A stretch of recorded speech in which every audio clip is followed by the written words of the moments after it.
rumah ada swimming pool, biar betul. Best gila korang.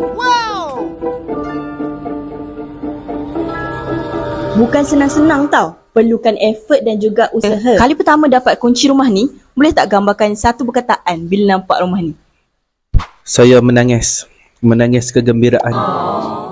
Alhamdulillah, menangis kegembiraan. Boleh tak nak tahu macam dapat tahu daripada mana syarikat kita ni buatkan rumah dan boleh tolong Encik Mizan untuk realisasikan impian? Saya ada pergi ronda dekat 2-3 tempat jugalah untuk buat rumah lot. Dekat situ saya nampak ada satu banner kecil yang tulis SA Mutiara Deco ni. Lepas tu saya try buat research berkenaan dengan company ni. Saya mula buat research di TikTok, Facebook sebagainya. Saya dapat banyak feedback yang positif. Akhirnya saya mula untuk pergi ke office dan mula untuk berbincang untuk dapatkan quotation. Kalau saya tengok dari servis semua memang padu.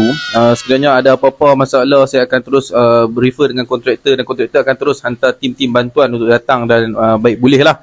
Yang tu so far saya berpuas hati lah. Kalau daripada 5, saya rasa saya nak bagi 6. Rumah ni 2826 kaki persegi dan 4 bilik tidur dan 3 bilik air. Semua bilik, kalau boleh tengok kat sini, cantik dan luas, sesuai untuk keluarga dan semestinya kami buat ikut spek yang dimahukan oleh owner sendiri.